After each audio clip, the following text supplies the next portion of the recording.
remercions Dieu pour la présence de tout un chacun.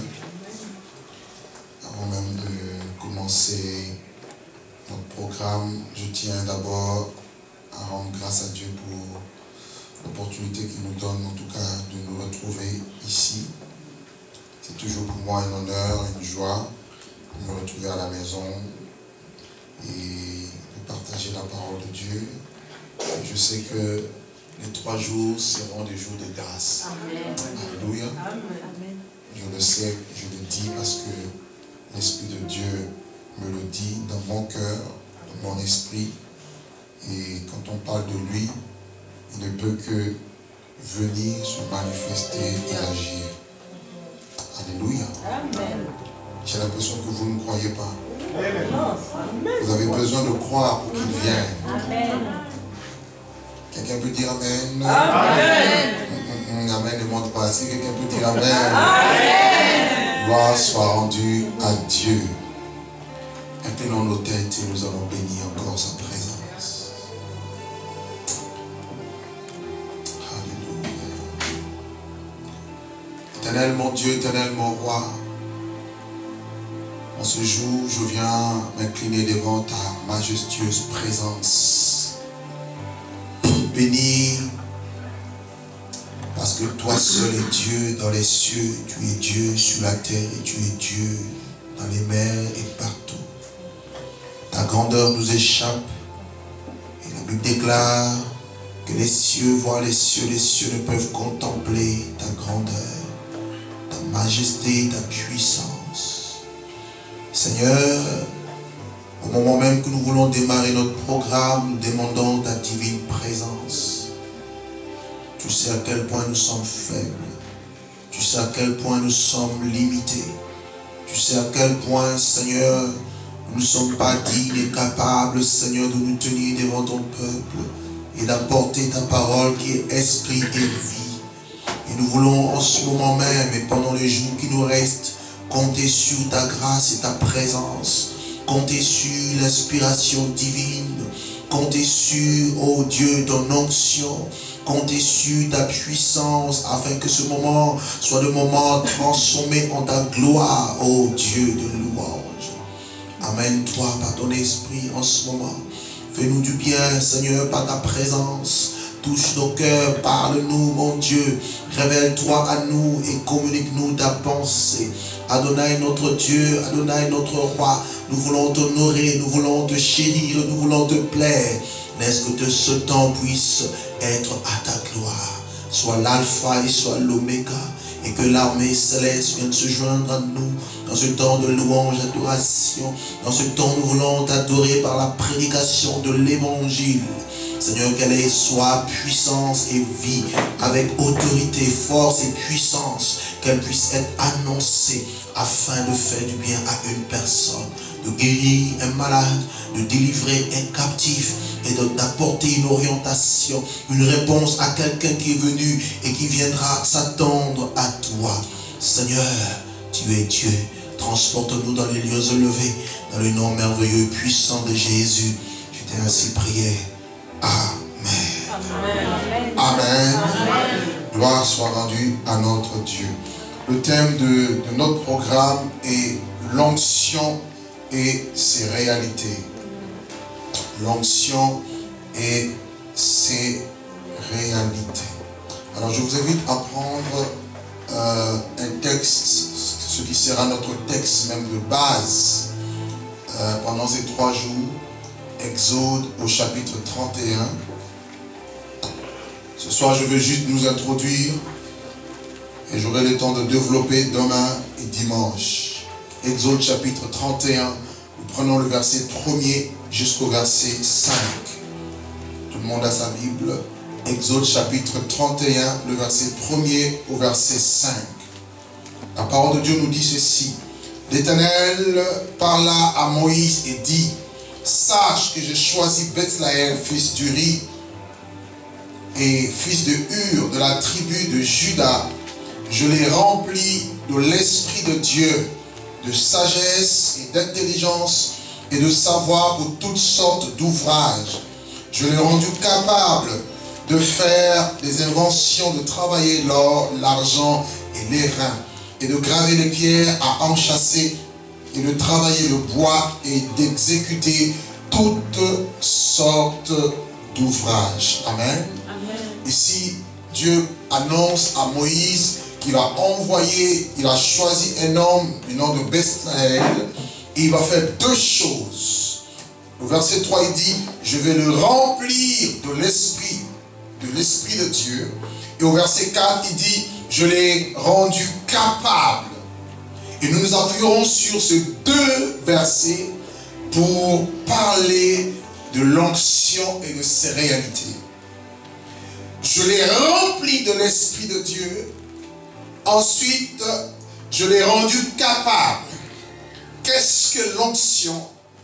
L'onction est la puissance de Dieu. L'onction est la capacité que Dieu donne à une personne pour accomplir son œuvre, pour le servir. L'onction est assimilée à l'huile, à l'Esprit de Dieu. Et on en parlera plus demain parce que aujourd'hui j'aimerais toucher juste un aspect de l'onction de Dieu. Amen. Éphésiens au chapitre 5. Éphésiens au chapitre 5. Notez bien les deux volets. Le premier, c'est je l'ai rempli de l'Esprit. Et deuxièmement, je l'ai rendu capable.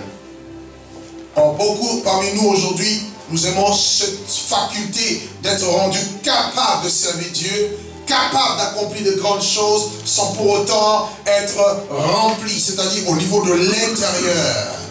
Et je poserai juste les bases de la première onction qui est importante et nécessaire.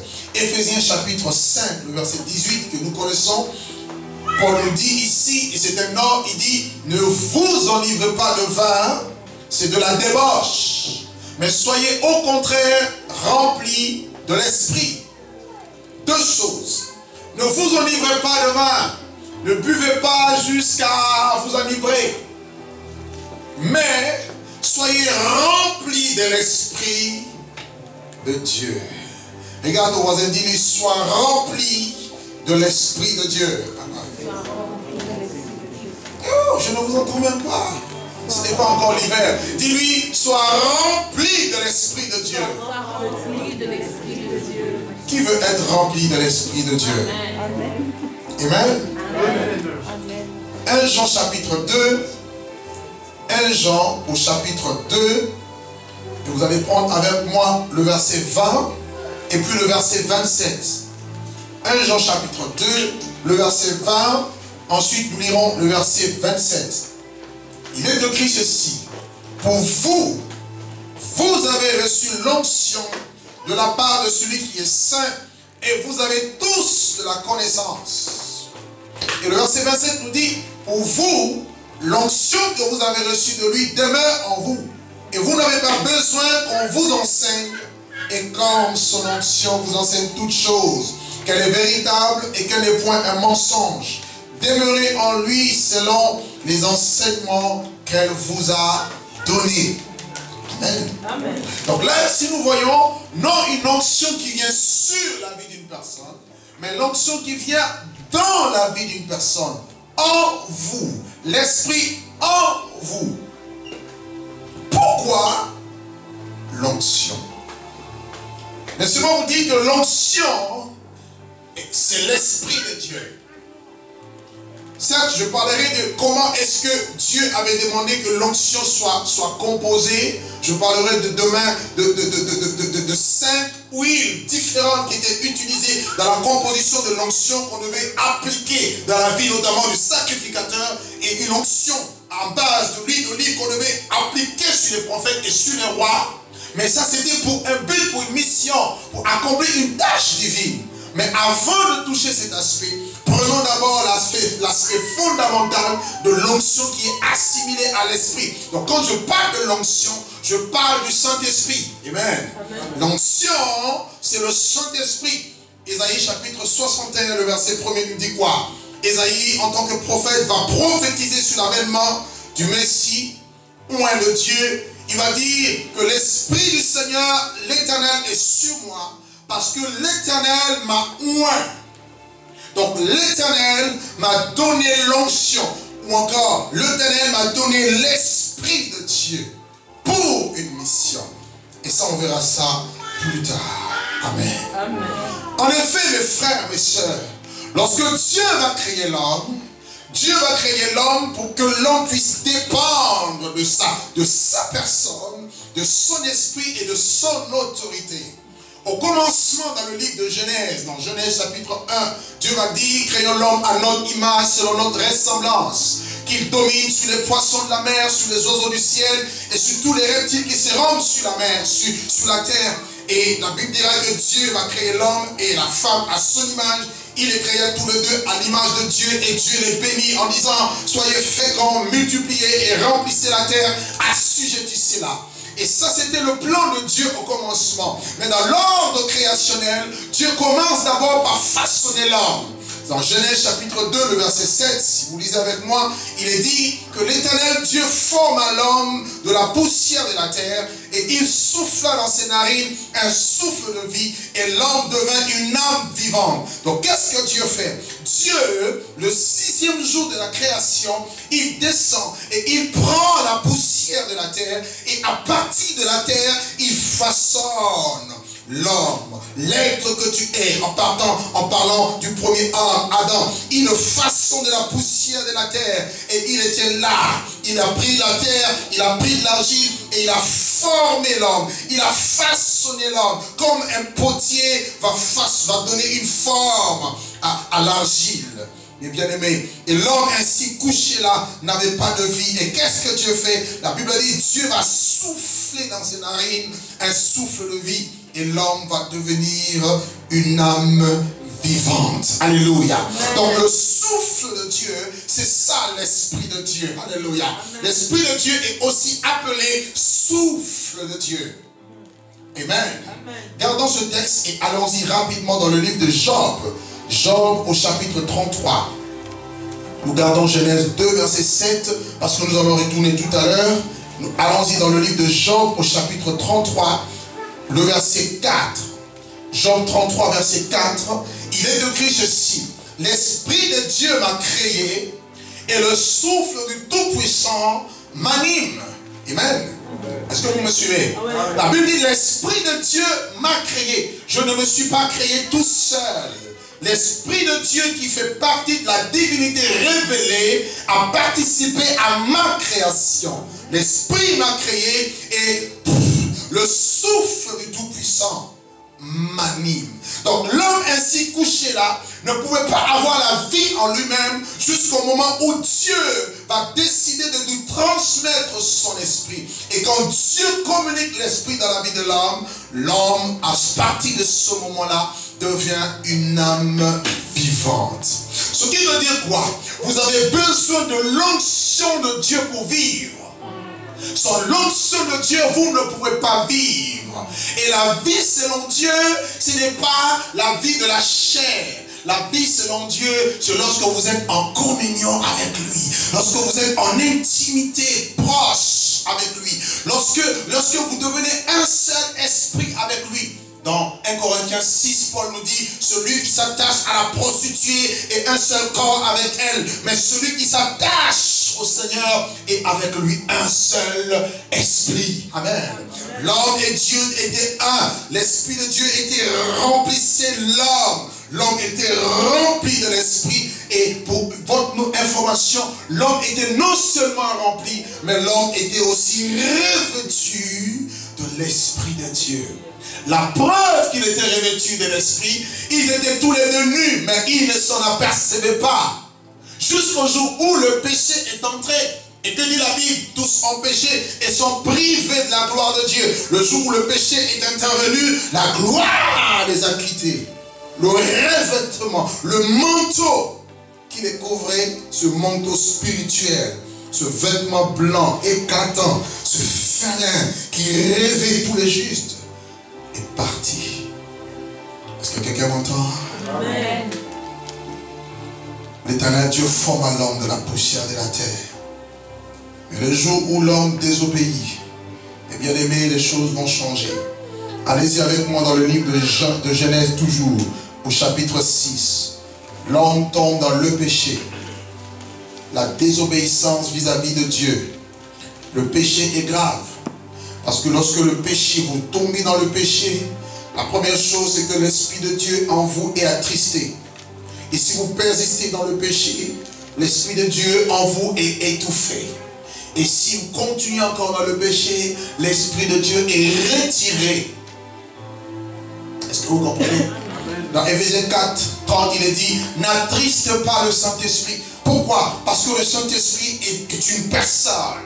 Le Saint-Esprit est Dieu en vous. En tant que corps, vous devenez une habitation de Dieu en esprit. Vous êtes le temple du Saint-Esprit. Et l'Esprit de Dieu habite en vous. Or, si l'Esprit habite en vous, cela signifie aussi que l'onction de Dieu habite en vous. Amen. Et tant que vous péchez contre lui, qu'est-ce qu'il fait? Il est d'abord attristé parce qu'il est la personne la plus sensible de toute la divinité. Et plus vous continuez dans le péché sans vous repentir, l'Esprit de Dieu est étouffé. Et il peut être retiré. Et c'était le cas dans Genèse 6. Prenez avec moi. Genèse chapitre 6, le verset 1er au verset 3. Genèse chapitre 6, le verset 1er au verset 3. La Bible dit, lorsque les hommes eurent commencé à se multiplier sur la face de la terre, et que les filles leur furent nées, le Fils de Dieu vit que le Fils des hommes était belle, et qu'ils ont pris pour femme parmi toutes celles qu'elles choisirent. Regardez le verset 3. Alors, l'Esprit, plutôt l'Éternel dit, mon esprit ne restera pas toujours dans l'homme. Amen. Amen. Car l'homme n'est que chair, et ses jours seront des 120 ans. Donc ici, Dieu va prendre une décision, je dirais une décision terrible. Parce que les hommes continuaient à pécher. Les hommes n'avaient plus de frein. La méchanceté des hommes était grande sur la face de toute la terre. Dieu décide et dit, mon esprit ne restera plus toujours dans l'homme. Pas sur l'homme, mais dans l'homme. Sur l'homme, l'esprit était parti. Parce qu'ils étaient nus. Ils étaient obligés de se cacher avec des feuilles de figuier. Dieu va décider de tuer un animal et va les revêtir de peau d'animaux. Image de la rédemption par le sang de l'agneau. Alléluia. Mais à cause du péché, Dieu regarde et dit non. Si ce peuple n'arrive plus à m'obéir, si ce peuple est rebelle au courant, à quoi cela servira-t-il de rester, de leur laisser mon esprit en eux? Dieu décide, il dit, mon esprit ne restera pas toujours dans l'homme. Et à partir de Genèse chapitre 6, Dieu retire son esprit de l'homme. L'homme était devenu comme un animal, dépourvu de l'esprit de Dieu. Alléluia. La Bible dit que l'homme animal ne comprend pas les choses de Dieu. L'homme animal, l'homme adamique, il ne reçoit pas les choses spirituelles parce que c'est spirituellement qu'on en juge. À cause de son état de péché, l'homme était devenu comme un animal. Tous ceux qui n'ont pas l'esprit de Dieu sont des animaux aux yeux de Dieu. Est-ce que quelqu'un m'entend ce soir? Amen. Mes frères, depuis Genèse 6, l'Esprit de Dieu a été retiré. Et l'Esprit de Dieu n'a jamais été envoyé à nouveau dans l'homme. L'Esprit venait sur l'homme, j'en parlerai demain, mais pas dans l'homme. Quelques personnes ont été choisies par Dieu pour accomplir une mission. L'Esprit venait sur eux, tels les prophètes. Ils recevaient l'Esprit sur eux, qui les rendait capables d'exercer leur ministère. Vous comprenez? L'Esprit de Dieu venait sur la vie des prophètes. L'Esprit de Dieu arrivait dans la vie des sacrificateurs. Oui, l'Esprit de Dieu venait sur la vie de quelques personnes qui avaient une tâche spécifique à accomplir pour l'œuvre de Dieu. Oui, mais l'Esprit de Dieu ne revenait plus dans l'homme. Depuis Genèse 6, l'Esprit n'habitait plus l'homme.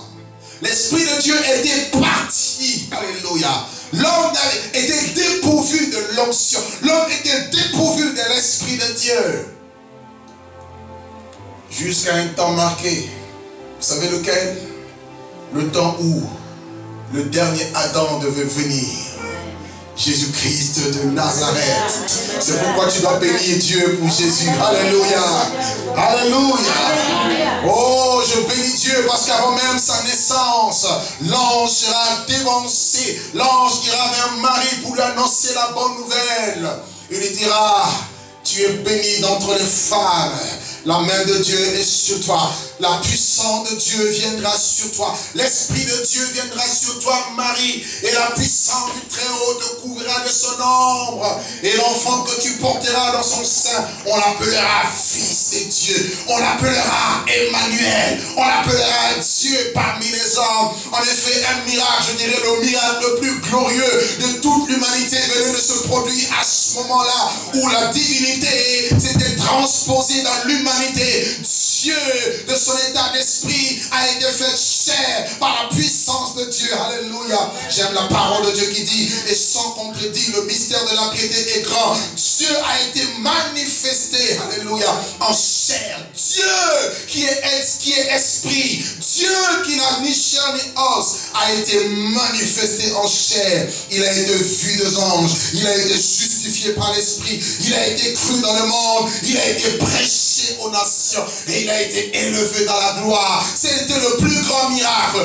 Dieu va être transposé dans la forme humaine. Alléluia. La parole de Dieu a été faite chair et va habiter parmi les hommes pleins de grâce et de vérité. La Bible déclare que nous avons contemplé sa gloire, mais la gloire unique du Fils de Dieu, venu de Dieu le Père. Alléluia. Pourquoi? Parce que dans la vie de Jésus, la Bible dit qu'en lui habitait corporellement toute la plénitude de la divinité. Il était homme 100%, mais il était aussi Dieu 100%. Marchant, c'était Dieu qui marchait, car la Bible dit, la Vierge deviendra enceinte, elle enfantera un fils et on lui donnera le nom de Emmanuel, ce qui veut dire Dieu parmi les hommes, Dieu avec les hommes. Ce que j'aime, c'est que lorsqu'il est venu, l'Esprit de Dieu est venu descendre sur sa vie. Il a reçu l'Esprit sans mesure. Alléluia. Oh, Ramanakasaka. L'onction, la plénitude de l'Esprit. Lorsque Jésus est venu, il n'a pas eu besoin d'une quelconque mesure. La Bible dit que Dieu a déposé toute la plénitude. Il plut à l'Éternel que toute plénitude habita en lui. Aïe, aïe, aïe, aïe, aïe, aïe. Lorsque l'Esprit a quitté le premier Adam, plus personne n'avait droit à l'Esprit jusqu'au jour où Jésus est venu. Lorsque Jésus est venu, la Bible dit toute plénitude habita en lui. Quand quelque chose habite en vous, ça veut dire elle demeure en vous. L'Esprit demeurait en Jésus. Amen. Personne ne pouvait recevoir l'Esprit à part lui. Bien sûr, alors qu'il était encore dans le ventre, il a eu à communiquer l'Esprit dans la vie de Jean-Baptiste. Quelqu'un ne m'a pas compris ce soir. Il était encore un fœtus. Ce jour-là, Marie va rendre visite à Élisabeth. Parce qu'elle venait d'avoir une visitation angélique. Dieu l'avait visitée. Alors que Élisabeth elle-même aussi a été visitée par Dieu. Et voilà qu'elle arrive au son de sa voix, au son, alors que Marie était en train de saluer Élisabeth, au son de la voix de Marie, Élisabeth qui était enceinte de 6 mois, en son l'enfant qui secoue, qui tressaillit, et la Bible dit à l'âge de 6 mois, Jean-Baptiste a été rempli de l'Esprit de Dieu. Amen. Est-ce que quelqu'un m'entend ce soir? Est-ce que quelqu'un m'entend ce soir? À l'âge de 6 mois, il a été rempli de l'Esprit de Dieu. C'est pour dire que Jésus-Christ, il communique l'Esprit. Alléluia. Est-ce que tu m'entends? Prenez avec moi Jean chapitre 3. Mighty God. Thank you, Lord.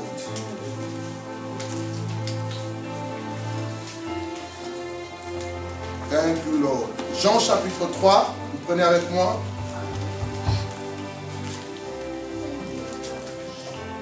Merci. Béni. Jean chapitre 3.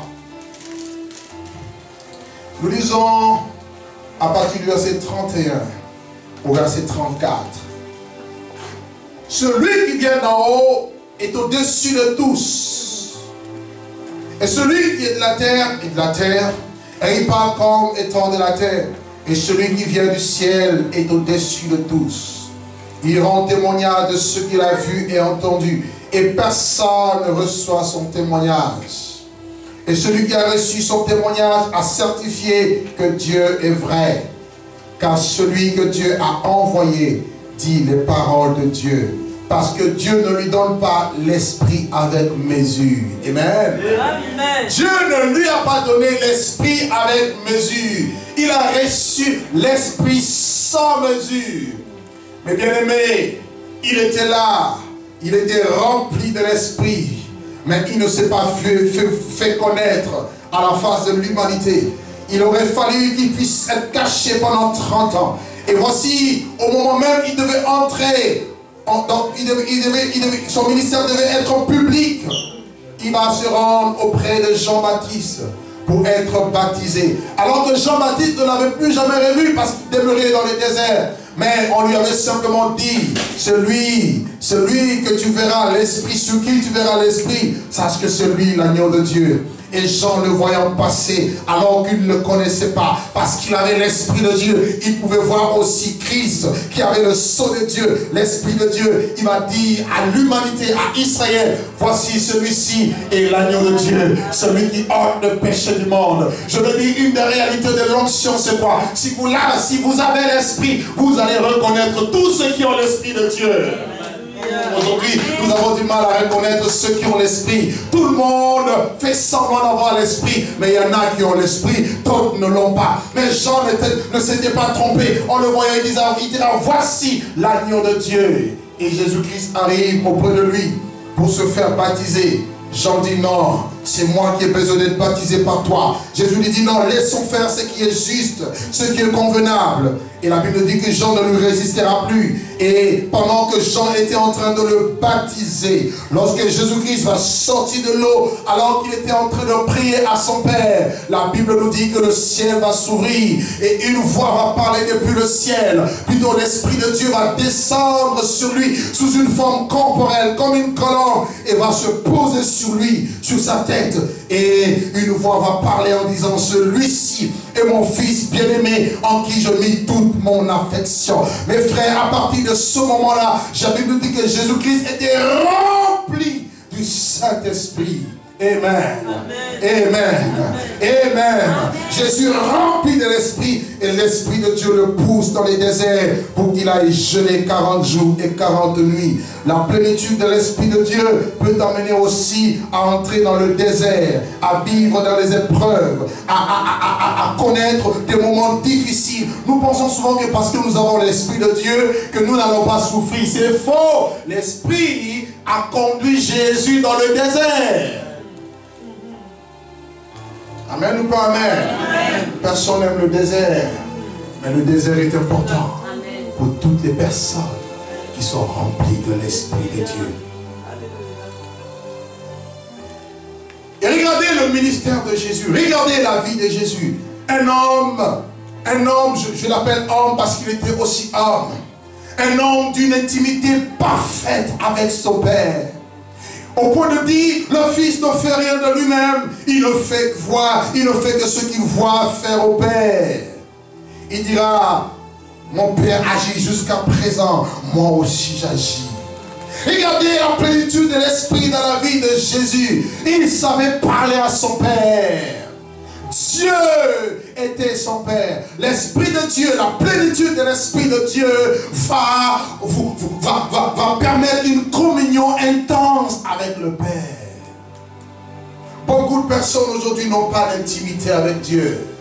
Beaucoup de chrétiens, surtout dans nos pays occidentaux, n'ont pas d'intimité avec Dieu. Et le cœur de Dieu, des fois, souffre parce qu'on ne le connaît pas. On dit qu'on l'aime, mais on l'aime de la bouche et non du cœur. Amen. Amen.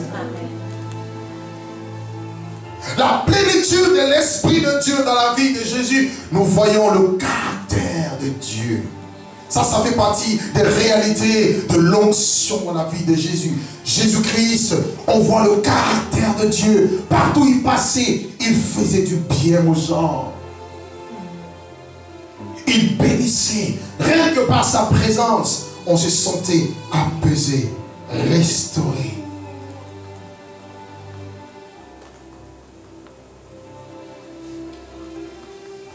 Amen. Amen. Prenez avec moi Matthieu, chapitre 3. L'onction intérieure. L'onction intérieure. Mes frères, c'est la première et la grande onction. La meilleure onction que vous devez rechercher et avoir avant de réclamer autre chose. Vous avez trouvé Matthieu chapitre 3. Nous allons lire à partir du verset 13. Plutôt, vous allez lire avec moi, excusez-moi, le verset 11. Matthieu chapitre 3. Et nous lisons le verset, juste le verset 11 nous suffira.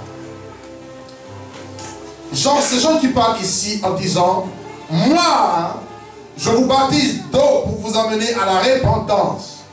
Mais celui-là qui vient après moi est plus puissant que moi et je ne suis pas digne de porter ce soulier. Mais lui, il vous baptisera du Saint-Esprit et de feu. Il dit, je ne suis pas digne de délier la couronne de ses souliers. Moi, je vous baptise simplement d'eau. Tel était mon ministère. J'ai été envoyé devant lui, telle la voix de celui qui crie dans le désert. Le messager envoyé devant le Seigneur pour préparer son chemin. Aplanissez le chemin pour notre Dieu et que toute colline soit abaissée, toute montagne soit rabaissée. Et c'est ainsi que la gloire de l'Éternel sera révélée à la face de l'humanité. Jean a été fidèle. Voilà pourquoi lorsque Christ a été introduit en scène, Jean va dire, il faut que moi je diminue et que Christ croisse.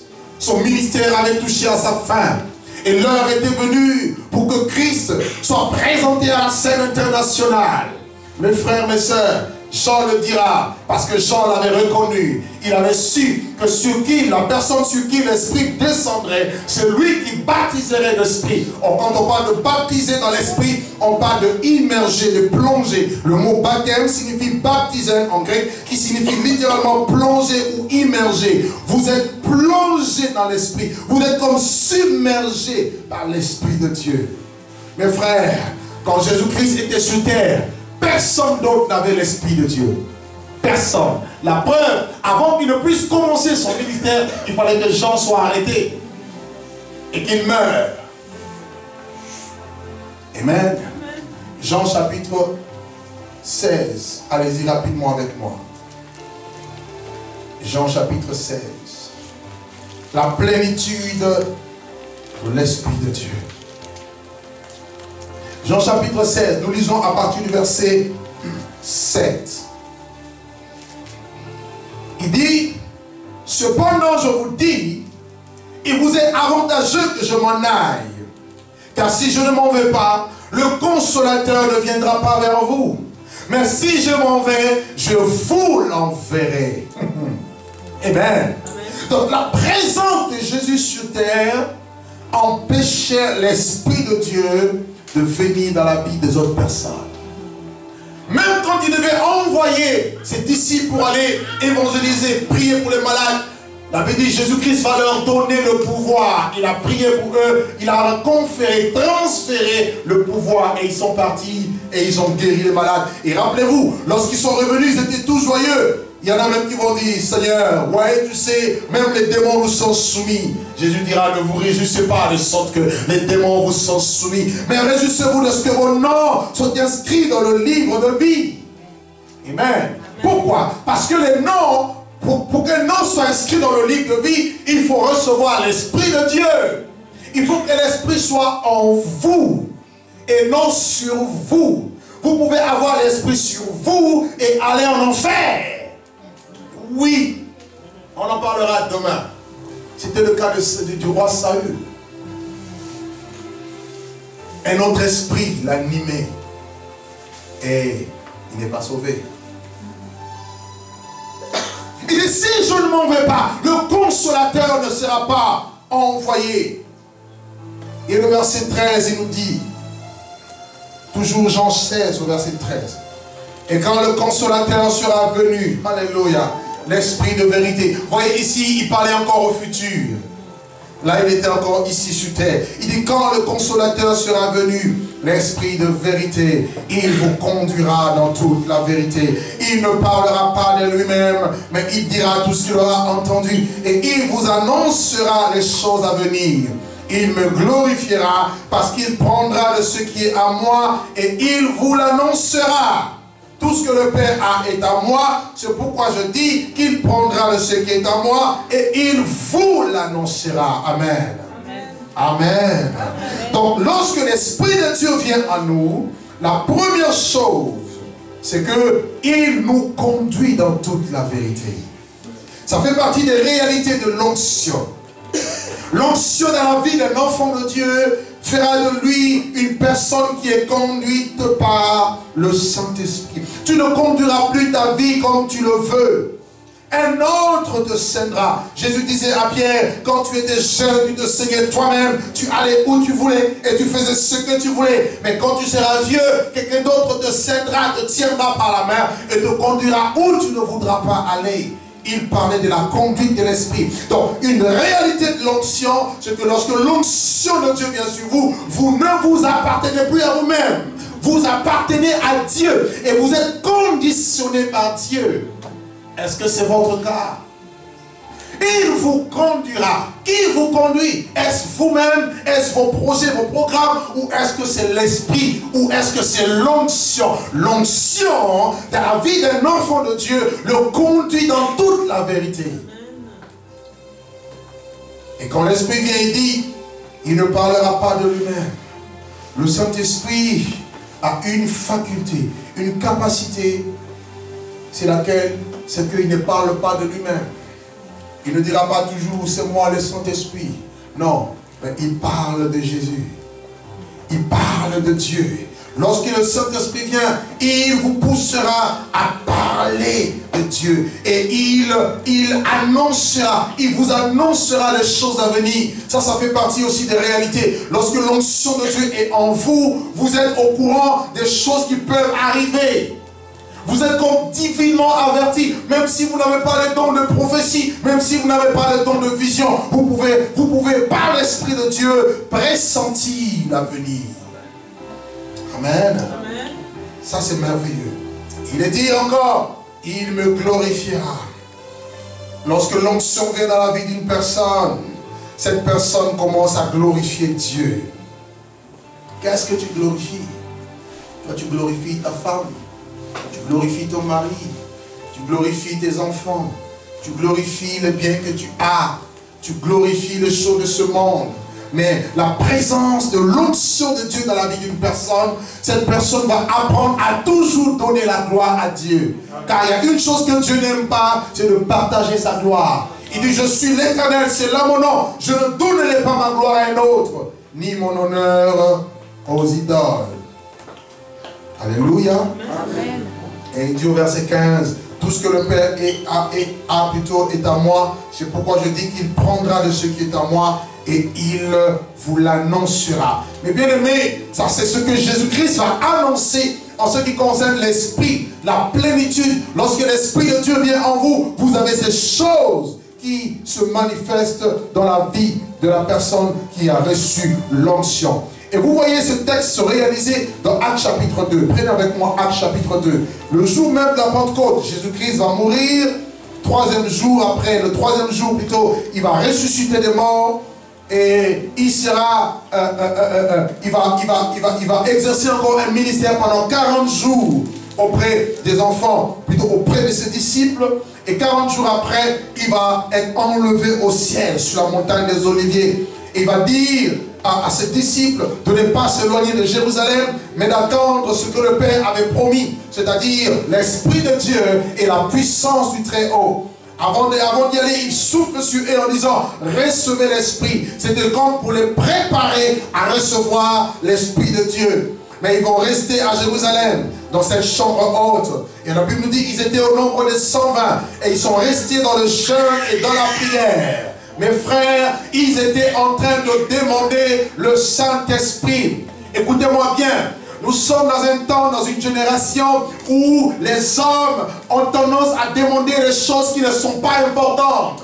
Ils ont tendance à demander des choses futiles, des futilités. Alors que Jésus-Christ dira, si vous, méchants que vous êtes, vous savez donner de bonnes choses à vos enfants, à combien plus forte raison votre Père Céleste ne vous donnera-t-il pas l'Esprit de Dieu? Il faut demander l'Esprit. Il faut demander. C'est pourquoi Paul dit, ne vous enivrez pas de vin, mais au contraire, soyez remplis de l'Esprit. Il faut demander la plénitude de l'Esprit. Chaque jour, à chaque moment. Parce que plus vous êtes remplis de l'Esprit de Dieu, plus vous êtes fort. Plus vous marchez au-dessus de tous les plans du diable. Plus vous êtes au-dessus des épreuves, au-dessus des difficultés, des situations difficiles qui peuvent vous toucher. Ils sont restés 10 jours dans le jeûne et dans la prière. Mes frères, ils ont demandé l'Esprit. Depuis un certain temps, ma prière se focalise là. Je veux que l'Esprit de Dieu change encore mon ministère. Je vois certainement plein de merveilleuses choses que Dieu fait, mais je ne suis pas satisfait. Je veux voir encore plus. Je veux voir ce Dieu-là qui était capable de faire des choses, lui-même le dira, des choses que l'œil n'a point vues, des choses que l'oreille n'a point entendues, des choses qui ne sont point montées dans le cœur de l'homme, des choses que Dieu a réservées pour ceux qu'il aime. Et la Bible dit, il nous l'a révélé par l'Esprit de Dieu. Mes frères, il y a besoin de se consacrer. Il y a besoin de chercher Dieu dans le jeûne et dans la prière pour qu'il nous donne l'Esprit. L'Église du 21e siècle a besoin de l'Esprit de Dieu pour être forte et puissante, pour faire face aux puissances occultes, infernales qui se dressent contre elle. Et pendant qu'ils étaient là dans le jeûne et dans la prière, Roma Santa Baba, Rendeba Santa Raba, dans la chambre haute, la Bible dit le jour de la Pentecôte, le 50e jour, c'est-à-dire 10 jours après l'ascension de Jésus, le jour de la Pentecôte, ils étaient tous ensemble assis dans le même lieu, et tout à coup vers le ciel, un bruit comme celui d'un vent impétueux, et il remplit toute la maison où ils étaient assis. La Bible nous dit que des langues semblables à des langues de feu leur apparurent séparés les unes des autres et se posaient sur chacun d'eux, et ils furent tous sans exception remplis du Saint-Esprit. La Bible ne dit pas ils furent revêtus, mais ils furent remplis de l'Esprit de Dieu. Alléluia. Vous ne me répondez pas. Je disais Alléluia.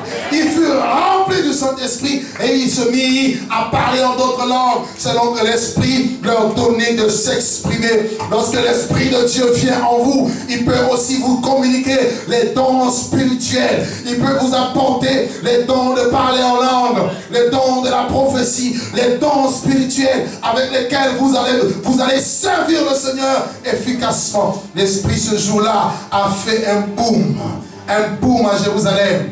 Je suis allé à Jérusalem et on m'a montré la chambre haute. J'ai dit, ah ouais, c'est ici que ces choses se sont produites. Oui, elles se sont produites là. Et pendant qu'ils parlaient en langue, ils prophétisaient, pendant qu'ils étaient remplis de l'Esprit, pendant que les langues de feu étaient sur la vie de chacun d'entre eux, la Bible dit que tout Israël, tout Jérusalem plutôt, il y a eu des prosélytes et des Juifs qui étaient venus, ils ont tous accouru pour voir ce qui se passait. Et ils ont vu qu'il y avait quelque chose de spécial. Je veux dire à une personne que l'onction dans ta vie fera de toi une personne spéciale. Amen. Tu ne m'as pas compris. Je dis que l'onction de Dieu dans ta vie fera de toi une personne spéciale. Une personne que personne ne va comprendre. Alors que Dieu avait tendance à nous dire, vous savez, le jour de la Pentecôte, tellement que tout le monde avait reçu une flamme de feu, une langue de feu, mais personne ne savait. Quand Dieu vous bénit, vous n'êtes pas conscient que vous êtes béni, mais vous êtes conscient de la bénédiction de l'autre. Pierre regarde Jean, il dit, Jean, qu'est-ce qui se passe? Jean, Robobo Shikamama, Reba, c'est-à-dire il y avait quelque chose sur lui. Et Jean aussi regarde Pierre et dit, Ribobo Yonamashanda, Yokobo Shika. Alléluia. Quelqu'un ne m'a pas compris. Je veux dire que quand l'Esprit de Dieu vient dans ta vie, quelque chose de spécial se passe. Regarde à ton voisin, dis-lui, est-ce que tu as quelque chose de spécial? Non, regarde, Dieu lui pose la question. Est-ce que tu es devenu spécial?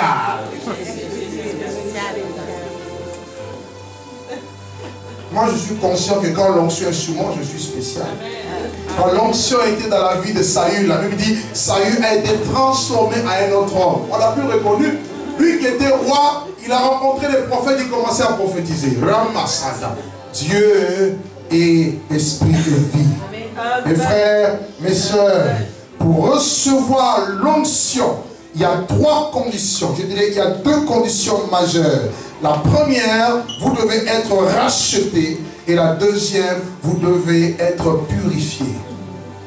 2 choses importantes. Pour recevoir l'onction intérieure, vous devez être racheté. Deuxièmement, vous devez être purifié. Pourquoi? Parce que, je vous ai montré tout à l'heure dans Genèse chapitre 6, ce qui s'est passé à cause de la méchanceté, Dieu a retiré son esprit. À partir de ce moment-là, le cœur de l'homme est devenu un cœur de pierre, un cœur noir, un cœur sale. Et Dieu ne peut pas donner son esprit dans un cœur sale. Non. Impossible. Tu ne pourras jamais recevoir l'onction intérieure dans un cœur sale. Un cœur qui est impropre, qui n'a pas été purifié. Ce n'est pas possible. Le cœur de l'homme est tortueux par-dessus tout. Et il est méchant. Qui peut le connaître? Dieu seul sonde le cœur et les reins. La raison pour laquelle, avant que l'esprit ne soit donné, regardez avec moi dans Ézéchiel. Ézéchiel au chapitre 36. Ézéchiel au chapitre 36. Et nous prenons le verset 25 au verset 27. La Bible dit, je vous donnerai un cœur nouveau, plutôt, à partir du verset 25, il dit, je répandrai sur vous une eau pure, et vous serez purifiés. Je vous purifierai de toutes vos souillures et de toutes vos idoles. Je vous donnerai un cœur nouveau, et je mettrai en vous un esprit nouveau. J'ôterai de votre corps le cœur de pierre, et je vous donnerai un cœur de chair. Et je mettrai mon esprit en vous, et je ferai en sorte que vous suiviez mes ordonnances, et que vous observiez et pratiquiez mes lois. Amen. Donc ici, Dieu, par le canal de son serviteur Ézéchiel, prophétise en disant à Israël et aussi à tous ceux qui croiraient dans le futur, Dieu dit, je vais répandre sur vous une eau pure. Quelle eau? De quelle eau il est question ici? Il est question de l'eau de la parole. Amen. La parole de Dieu est comparée à une eau qui nous purifie. C'est-à-dire qui purifie notre esprit, notre âme. Je vous enverrai une eau pure et je vous purifierai de toutes vos souillures. La raison pour laquelle vous ne pouvez pas recevoir l'Esprit de Dieu sans avoir accepté Jésus-Christ dans votre vie comme Seigneur et Sauveur. Non! Il faut recevoir personnellement Jésus-Christ comme Seigneur et Sauveur. Et à partir de ce moment-là, le nom de Jésus, qui est la parole de Dieu, vous lave, vous purifie, vous nettoie. Et ensuite, qu'est-ce que Dieu fait? Dieu ôte le cœur de pierre qui est en vous. Un cœur de pierre, c'est un cœur incrédule. Un cœur qui a du mal à croire à Dieu, en Dieu. Un cœur qui est dur. Un cœur qui ne laisse pas l'eau de l'esprit pénétrer en lui. Dieu ne peut pas répandre son esprit sur un cœur dur, un cœur incrédule. Et alléluia. Alléluia. Et le Saint-Esprit dit, aujourd'hui, si vous entendez sa voix, n'endurcissez pas vos cœurs comme au jour de la révolte. Lorsque le cœur est endurci, le cœur est en révolte par rapport à la parole de Dieu. Et une fois que Dieu a ôté, enlevé le cœur de pierre, qu'est-ce que Dieu fait? Dieu vous donne un cœur de chair. Amen. Amen. Il ne répandra pas son esprit sur le cœur de pierre, mais il répandra son esprit sur le cœur de chair. Joël 2,28 nous dit, après cela je répandrai de mon esprit sur toute chair. Pas sur toute âme, mais sur toute chair, sur tout cœur de chair. Amen. Amen. Et il dit, je mettrai ensuite mon esprit en vous. Cela veut dire quoi? Lorsque vous donnez votre vie à Jésus, automatiquement vous recevez le Saint-Esprit. C'est ce qui se passe à la nouvelle naissance. Lorsque Nicodème ce jour-là est venu voir Jésus de nuit en lui disant, Maître, nous savons que tu es un docteur venu de Dieu, car personne ne peut faire les miracles que tu fais si Dieu n'est avec lui. Jésus-Christ nous regarde et dit, le problème ce n'est pas les miracles. Vous qui suivez les miracles, ça ce n'est pas le plus grand problème. Il dit, si quelqu'un est né de nouveau, il ne peut entrer dans le royaume des cieux. Jésus-Christ va positionner Nicodème avec la parole de Dieu en lui disant, le problème ce n'est pas la connaissance que tu as. Ton école théologique ne t'emmènera pas au ciel. Tes diplômes ne t'emmèneront pas dans le royaume de Dieu. Il dit, si quelqu'un est né de nouveau, il ne peut entrer dans le royaume des cieux. Alors qu'il était en train de poser la question, mais Seigneur, dis-moi un peu comment faire. Tu as vu mon âge? Je suis vieux. Faut-il que je retourne dans le ventre de ma mère et que je renaisse à nouveau? Le Seigneur lui dit non. Ce qui est né de la chair est chair.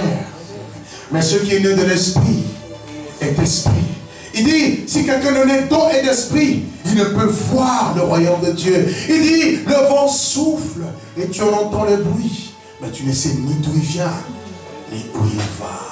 La Bible dit, il parlait de la naissance de l'esprit. Ce qui veut dire quoi? Pour que l'esprit de Dieu s'imprègne de vous, pour que vous soyez marqués et scellés de l'esprit, vous devez au préalable accepter la parole de Dieu. Éphésiens 1:13 est clair, il dit, en lui vous aussi, après avoir entendu la parole de vérité, l'évangile de votre salut, en lui vous avez cru et vous avez été scellés du Saint-Esprit, qui est un gage pour la rédemption de ce que Dieu s'est acquis, pour célébrer sa gloire. Ce qui veut dire quoi? Ce qui veut dire que lorsque l'Esprit vient sur vous, lorsque l'onction vient dans votre vie, vous êtes scellés. Et le sceau, c'est une marque qui authentifie un acte d'appartenance à Dieu. Ce qui veut dire que vous ne vous appartenez plus à vous-même, mais vous appartenez à Dieu. Amen. Amen. Amen. L'onction de Dieu en toi fait que tu appartiens à Dieu. Et si tu appartiens à Dieu, quel est ce sorcier qui peut te bouffer? Tu ne m'as pas compris. Amen.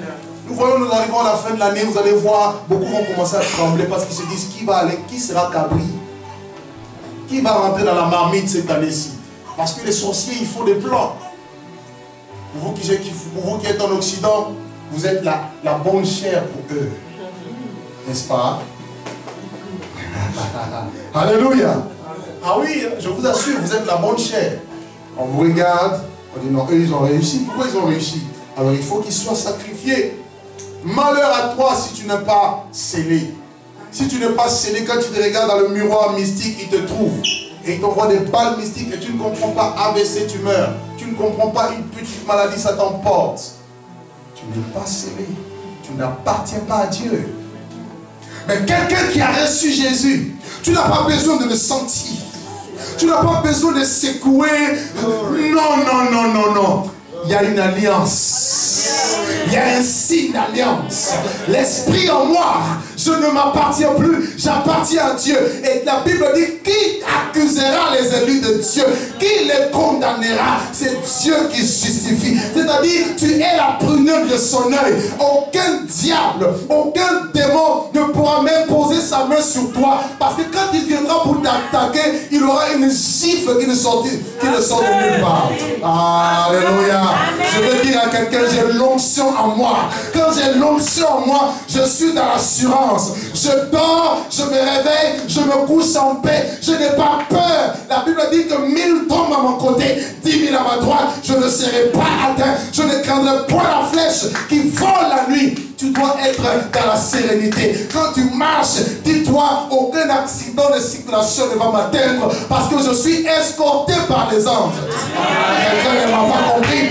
Je dis quelqu'un ne m'a pas compris. Je ne suis plus seul. Quand j'appartiens à Dieu, Dieu étant roi, roi de rois, si je lui appartiens, je suis automatiquement prince. Et regardez les princes dans le pays. Lorsqu'ils marchent, ils sont escortés. Je veux te dire, tu as aussi une escorte.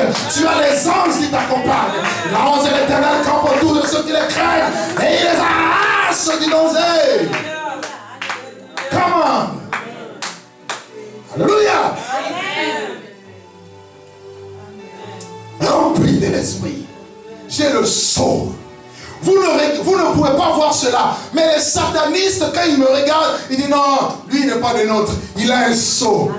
Dis à ton ami, j'ai un sceau. Ce n'est pas pour rien que le monde veut mettre aussi les hommes avec le sceau, la marque de la bête 666. Pour marquer les gens avec le péché. Moi jamais je n'aurai ce sceau-là. Moi j'ai une marque. Alléluia. Une marque invisible mais réelle. Mais ceux qui ont le troisième œil, ils remarquent, ils disent non, tu es bizarre. En effet, ceux qui sont bizarres. Mais ils ont remarqué que celui qui est en moi est plus grand que celui qui est dans le monde. Alléluia. Ils remarquent que celui qui vit, celui qui siège en moi est au-delà. Tu vas saluer quelqu'un qui est dans le longe maçonnique. Il dit, mais qu'est-ce que tu as dans ta main là? Tu as des fluides, tu as une puissance qui se dégage de toi. Regarde là en face, il dit, celui qui est en moi est plus grand que celui qui est dans le monde. Tu n'as pas besoin d'être au 33e degré, je ne sais pas, dans une certaine loge. Tu as juste besoin d'être enfant de Dieu. La Bible dit à tous ceux qui l'ont reçu, à ceux qui croient en son nom, elle a donné le pouvoir de devenir enfant de Dieu. Donc ce qui veut dire que si tu es enfant de Dieu, tu as un pouvoir. Tel que vous me voyez, j'ai un pouvoir sur le diable. La raison pour laquelle au nom de Jésus, je peux dire aux démons, sors, et les démons partent. Jésus dit, je vous ai donné le pouvoir de marcher sur les serpents, les scorpions et sur toute la puissance de l'ennemi. Alors rien ne pourra vous nuire. Come on. L'onction de sa réalité. Bien aimé, je vais terminer par un point. J'avais dit aujourd'hui, je vais juste nous introduire. Amen. 1 Jean chapitre 2, nous avons vu. La Bible dit, pour vous, l'onction que vous avez reçue demeure. Il faut que tu demeures dans cette onction. Demeurer, ça veut dire rester constamment. Est-ce que tu es constamment rempli de l'esprit? Ou bien tu t'es rempli de l'esprit le dimanche seulement, avant d'aller à la prière? Toute la semaine, tu es sec. Mais le dimanche, tu deviens saint, sainte. Tu essaies de te rapprocher de Dieu. Tu essaies de calculer le nombre de péchés que tu as fait pour demander le sang de Jésus de te laver, de te purifier. Tu prends un bain du sang. Non. La Bible dit que l'onction demeure. Amen. Amen. Et je vais finir là. Il faut que l'onction demeure en vous. Cette onction, 1 Jean 2. Reprenons le texte. 1 Jean 2. My God, thank you. Pour vous, l'onction que vous avez reçue de la part de celui qui est saint. Alléluia. La Bible dit pour vous, vous avez reçu l'onction de la part de celui qui est saint. Donc l'onction, j'en parlerai plus tard, a pour fondement la sanctification, la sainteté. Tu dois fuir le péché. Tu dois te mettre à part pour Dieu. Il dit, cette onction-là doit demeurer. Et vous avez tous de la connaissance. Donc, l'onction de Dieu amène en toi la connaissance de Dieu. Je ne parle pas de la connaissance théologique ou théorique. C'est bien, j'aime bien tout ce qui est théologique, tout ce qui est école biblique. J'apprends moi-même, voyez. Mais je préfère la connaissance qui vient de l'Esprit de Dieu. Parce que quand l'Esprit de Dieu vient, il fait tomber les écailles de vos yeux. Il enlève le voile qui vous empêche de comprendre les vérités de la parole qui sont simples. Les béabas. Beaucoup de chrétiens aujourd'hui ont des grands noms. Beaucoup de ministères ont des grands titres. Mais très peu ont la réelle connaissance de Dieu. Amen. Connaître Dieu signifie lui obéir. Être intimement attaché à lui. C'est avoir la révélation. Paul, alors qu'il était encore Saul de Tarse, il connaissait les Écritures, mais il a persécuté les chrétiens. Pourquoi? Parce qu'il n'avait pas la connaissance de Dieu. Si vous ne connaissez pas Dieu, vous allez faire les choses contraires à ce que Dieu demande, tout simplement parce que vous ne le connaissez pas. La Bible nous dit que les enfants d'Élie, le sacrificateur, ils étaient sacrificateurs. Élie était le souverain sacrificateur. Mais parce qu'ils ne connaissaient pas l'Éternel, ils violaient les femmes qui venaient apporter les offrandes à la maison de Dieu. Ils volaient les offrandes. Ils violaient les femmes. Ils ont fait beaucoup de mauvaises choses. Tout simplement parce qu'ils ne connaissaient pas Dieu. Quand vous voyez les gens aujourd'hui pratiquer le péché, au nom de la Bible, ils ne connaissent pas Dieu. Quand quelqu'un connaît Dieu, il le craint. Alléluia. Tu ne peux pas connaître Dieu et avoir une double vie, ce n'est pas possible. Tu ne peux pas connaître Dieu et vautrer sa vie dans le péché, dans la prostitution, dans la fornication, dans l'adultère, dans toute forme de mensonge, de fraude, de tricherie. Ce n'est pas possible. Quelqu'un qui connaît Dieu respecte Dieu. Alléluia. Alléluia. Cette onction demeure et cette onction te donne la connaissance. Et le verset 27 nous dit, pour vous, l'onction que vous avez reçue demeure en vous et vous n'avez pas besoin qu'on vous enseigne. Quand l'Esprit de Dieu vient dans votre vie, vous n'avez pas besoin que tu puisses avoir toujours ton mari ou ta femme qui va te dire, chérie, attention, tu fraudes. Non, non, non, non, non, non, non. La Bible dit, l'Esprit vous enseigne. Amen. Amen. Amen, amen, amen, amen. Est-ce que je peux continuer? Il dit, vous avez reçu l'onction, vous n'avez pas besoin. Oui, vous n'avez pas besoin. Merci. Vous n'avez pas besoin qu'on vous enseigne. Et comme son onction vous enseigne toutes choses. Voilà une autre réalité de l'onction, pasteur. L'onction vous enseigne. Alléluia. Tu veux être enseigné comment gérer ton foyer. L'onction est là pour t'enseigner comment gérer ton foyer. Comment aimer ta femme. Comment aimer ton mari. Comment prendre soin de tes enfants. Comment diriger l'église. Comment, si tu es appelé au leadership, comment lire. Comment diriger. Comment prendre soin. Comment, si tu es dans un ministère, l'onction t'enseigne. Alléluia.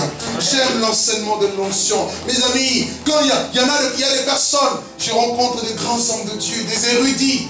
Mes amis, quand ils me voient, ils me disent, Douglas, tu as une grâce de Dieu exceptionnelle dans ta vie. Et quand j'entends cela, même moi-même j'ai des frissons. J'ai dit, mais pourquoi vous me le dites? Il dit, ta manière de prêcher, d'aborder, d'enseigner, on sent qu'il y a en toi quelque chose. Mais je veux vous dire, je n'ai jamais été au banc de l'école théologique. J'ai appris en tant qu'autodidacte. Pourquoi cela? Parce que simplement l'onction. Je demande à Dieu de m'enseigner. Il est le meilleur enseignant. Alléluia. Alléluia. Alléluia.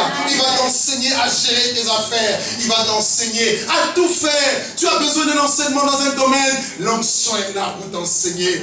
On l'appellera conseiller. Admirable. Dieu puissant. Père éternel. Prince de paix. Il est ton conseiller. Il peut te donner le conseil. Quand tu as besoin de conseils, l'onction vous enseigne. Ça, c'est une réalité magnifique. Il peut t'enseigner comment gérer ton travail. Il peut t'enseigner comment entretenir les bonnes relations. Il peut te dire, fais attention à cette personne, qu'elle soit distante de toi, parce qu'elle peut te causer beaucoup de problèmes. Elle peut te dire, non, approche-toi de telle personne. Il va beaucoup t'apporter. L'onction enseigne. Frère, si vous n'avez pas l'onction, vous allez être dans les raisonnements. Et aucun raisonnement ne produit la vie. Seule l'onction vous donne la vie. Alléluia. Alléluia. La plénitude de l'esprit. Jean-Baptiste n'avait pas besoin qu'on lui dise que celui-là était l'agneau de Dieu. L'onction dans sa vie, il a su reconnaître en disant Jésus-Christ est l'agneau de Dieu. Tu peux reconnaître tes meilleurs amis à cause de l'onction. Tu peux reconnaître une bonne église à cause de l'onction. Ne va pas pour aller. Ne suis pas les hommes par habitude, par ambiance. Dieu n'aime pas les habitudes. Dieu n'est pas dans le mouvement. Dieu est dans sa présence. Et moi, ce que j'aime le plus, c'est la présence de Dieu. Mieux vaut, David dit, un jour dans ses parvis vaut mieux que 1000 ailleurs. Alléluia. Alléluia. Un jour dans ses parvis vaut mieux que 1000 ailleurs. L'onction vous enseigne. Cette onction n'est pas un mensonge. Demeurez selon les enseignements qu'elle vous a apportés. Hébreux 8, 10, et je finis là. Hébreux 8, 10 à 11, il est dit, mais voici l'alliance que je ferai avec la maison d'Israël. Après ces jours-là, dit le Seigneur, je mettrai mes lois dans leur esprit et je les écrirai dans leur cœur et je serai leur Dieu et ils seront mon peuple. Alléluia. Quand l'onction vient, l'onction imprime la parole de Dieu dans ton cœur. C'est comme si Dieu, comme au temps de Moïse, Dieu avait écrit sur les tables de pierre la loi, mais Dieu n'écrit plus la table. Il n'écrit plus la loi sur la table de cœur. Il écrit avec son doigt sur la table de ton cœur. Alléluia. Alléluia. Tu deviens une lettre de Christ, écrite non avec de l'encre, mais avec l'Esprit de Dieu. Non sur les tables de pierre, mais sur les tables de chair. Amen. Mon cœur est une table de chair. Mon cœur est une table de chair. Mon cœur est la demeure de Dieu. L'esprit intérieur, la plénitude de l'esprit. Il faut le désirer. Plus tu désires cela, plus Dieu te l'accorde. Il suffit de demander, dis Seigneur, remplis-moi. Chaque jour tu parles, dis Seigneur, remplis-moi. Quand tu sens que c'est comme si la batterie commence à se décharger, dis Seigneur, j'ai besoin d'être rempli à nouveau. Ramana Shanda. C'est pourquoi si tu es quelqu'un, si tu as le don de parler en langue, tu dois aimer la prière en langue et tu dois fuir tout ce qui est péché. Je parlerai par la suite des ennemis de l'onction, des choses qui tuent l'onction intérieure. Mes frères, si vous vous gardez pur, vous vous gardez, vous vous conservez, vous allez voir cette onction va demeurer. Et plus seulement elle va demeurer, elle va croître. Alléluia. Alléluia. Il ne suffit pas d'être un bébé, mais il faut grandir dans l'onction. L'onction est la bénédiction que Dieu peut donner à une personne. Parce qu'avec l'onction, vous avez tout. L'onction vous donnera des maisons. L'onction vous donnera des voitures. L'onction vous donnera tout ce que vous désirez. Alléluia. Les choses que les hommes vont chercher pendant des milliers d'années, Dieu peut vous l'accorder en claquant de doigts à cause de l'onction. Demeurez dans son onction. Demeurez dans sa présence. Et vous allez voir la main de Dieu sera davantage manifestée. Et l'église du 21e siècle a besoin de l'onction, a besoin de l'esprit. Nous avons besoin de la plénitude. Seigneur, remplis-moi à nouveau. Seigneur, comble-moi à nouveau. Seigneur, je veux être comme un vase qui déborde. N'est-ce pas qu'il est dit, tu oins ma tête d'huile et ma coupe déborde. Tu dois être moins d'huile afin que ta coupe déborde. Afin de toucher les autres avec l'onction, tu dois toi-même être touché par l'onction. Une autre réalité de l'onction, c'est que l'onction te rend sensible aux choses de Dieu. Vous savez, moi quand il est question des choses de Dieu, mon cœur bat. Il y a ceux qui me connaissent peuvent vous dire, les choses de ce monde ne me disent absolument rien. Aller faire des courses, aller avoir le matériel, ça ne me dit rien. Mais quand on parle des choses de l'esprit, mon cœur bat. Mon cœur bat. J'aime l'adoration, j'aime la prière, j'aime les rencontres comme ce soir. J'aime les conférences, j'aime voir les enfants de Dieu unis, bénis. Oh oui, car c'est là que la gloire de Dieu descend. C'est là que l'onction, telle l'huile répandue sur la tête d'Aaron, répand et répandue sur la barbe et sur les vêtements. Alléluia. L'onction te rend sensible. Sois sensible aux choses de Dieu. Sois sensible. Quand il est question de Dieu, cours. Cours, ne laisse pas le 21e siècle étouffer l'onction de Dieu dans ta vie. Ne laisse pas les enfants. Voilà un peu les réalités. Oh Seigneur, les enfants m'empêchent de servir Dieu. Seigneur, mon travail m'empêche de servir Dieu. Ce sont des choses qui tuent l'onction. Dis à Dieu, même si j'ai un travail comme ça, je ferai tout. Il faut que la grâce de Dieu grandisse dans ma vie. Ne laisse rien étouffer la grâce de Dieu dans ta vie. Que Dieu vous bénisse dans le nom merveilleux de Jésus-Christ. Et nous allons nous lever dans sa présence. Devons-nous dans sa présence, s'il vous plaît. Devons-nous dans sa présence. Nous allons simplement lever nos mains comme ça. Aujourd'hui, je voulais juste nous introduire dans l'onction. Et demain, nous rentrerons plus en profondeur en parlant de 3 types d'onction, de 3 catégories d'onction et de sortes d'huiles qui étaient utilisées pour l'onction et leur application dans le Nouveau Testament et dans notre vie aujourd'hui. Comment est-ce que nous pouvons bénéficier? Et nous terminerons par l'onction dans la vie de Jésus. La Bible déclare que parce qu'il a aimé la justice, il a haï l'iniquité. Dieu l'a oint d'une huile de joie au-dessus de ses collègues. Et nous allons étudier c'est quoi l'huile de joie au-dessus des collègues. C'est cette onction supérieure que Dieu veut accorder à ses enfants. Levons simplement nos mains vers le Seigneur et disons-lui, Seigneur, nous voulons que tu nous remplisses de ton onction. Nous voulons que tu nous remplisses. Commence à prier le Seigneur avec moi. Prie Dieu avec moi. Dis, Seigneur, je veux être rempli de ton esprit. Élève ta voix et prie. Élève ta voix et prie là où tu es. Élève ta voix, simplement ta voix. Et prie, alléluia. Roba Santa Riba Baba Sando Rema Shanda Rabba Santi Brain Glory for the Loki the brain the body skip the body. Hallelujah, glory Soka Rima Mama Shanda. Hallelujah. J'ai besoin de ton onction. Dis-lui, j'ai besoin de toi. Dis-lui, j'ai besoin de ton onction. Dis-lui encore, dis-lui, j'ai besoin de ton onction. Sans toi, je suis vide. Sans toi, je suis je suis zéro, je suis nul. Seul ton onction me donne de la valeur. Comble-moi ce soir, comble-moi ce jour. J'ai besoin d'être rempli de toi. J'ai besoin d'être revêtu de la puissance d'en haut. J'ai besoin, Esprit de... Viens, Esprit de Dieu. Viens, Esprit de Dieu. Nous avons besoin de toi. Élève ta voix, élève ta voix, élève ta voix, élève ta voix. Élève ta voix, continue à prier.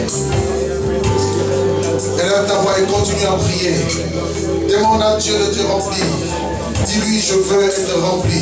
Je veux être rempli. Ferme tes yeux, évite la distraction. Prie, dis, je veux être rempli. Je veux être rempli.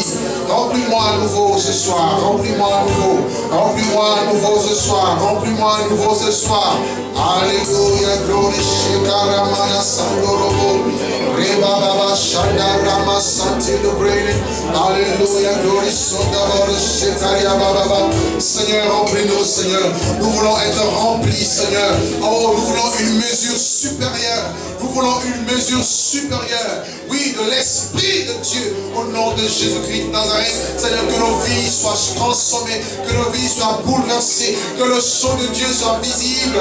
Oui, dans le monde spirituel. Oui, Seigneur, que la marque de Dieu soit apposée sur nous. Dans le nom de Jésus-Christ. Alléluia. L'Esprit de Dieu est parmi nous. Il est parmi nous. Il est parmi nous. Il est parmi nous. L'Esprit de Dieu est parmi nous. Il est parmi nous. Il est parmi nous.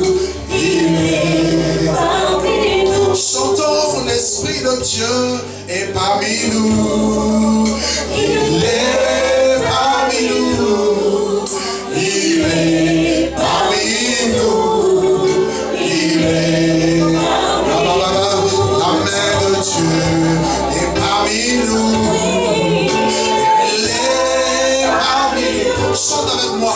Elle est parmi nous. Elle est parmi nous. Oh, l'Esprit de Dieu est parmi nous. Il est parmi nous. Il est parmi nous. Il est parmi nous. Oh, l'onction de Dieu est parmi nous. Elle est parmi nous. Elle est parmi nous. L'onction de Dieu. L'onction de Dieu est parmi nous. Elle est parmi nous. Yes, elle est parmi nous. Elle est parmi nous. La puissance de Dieu est parmi nous. Elle est parmi nous. Elle est parmi nous.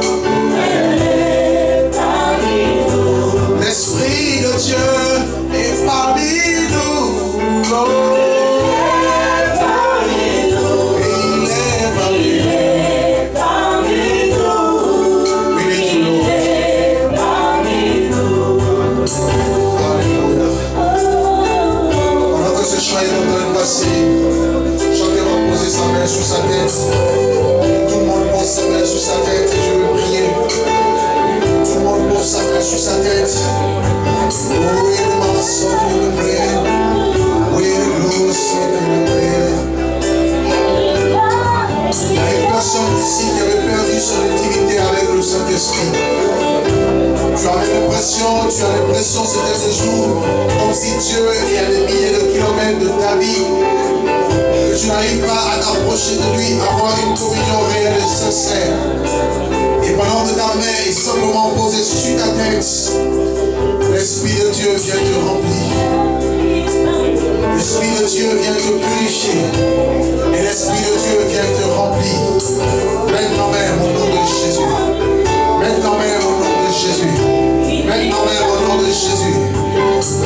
qui êtes là ce soir, recevez l'onction de Dieu dans votre vie. Recevez l'Esprit de Dieu dans votre vie. Où que vous soyez, recevez l'onction de Dieu dans votre vie, maintenant même, au nom puissant et glorieux de Jésus. Recevez-la, recevez-la. Soyez remplis de l'Esprit, soyez remplis de l'Esprit, soyez remplis de l'Esprit. Que le fruit de l'Esprit, alléluia, soit votre partage. Oui, l'Esprit de Dieu en vous produit le fruit de l'Esprit, le fruit de l'Esprit, le caractère de Jésus-Christ. Recevez l'onction en vous, au nom de Jésus de Nazareth. Prenez-le au nom de Jésus. Prenez l'onction de Dieu dans votre vie, dans le nom de Jésus-Christ de Nazareth. Que votre vie ne soit plus jamais la même. Dans le nom de Jésus, que la puissance de Dieu, oui, puisse venir en vous. Alléluia. Dieu fait de toi un homme de prière. Dieu fait de toi une femme de prière. Dieu fait de toi une personne consacrée. Dieu te dit, mon appel est dans ta vie. C'est moi qui t'ai appelé, c'est moi qui t'ai choisi. Et je veux me révéler à toi d'une autre manière.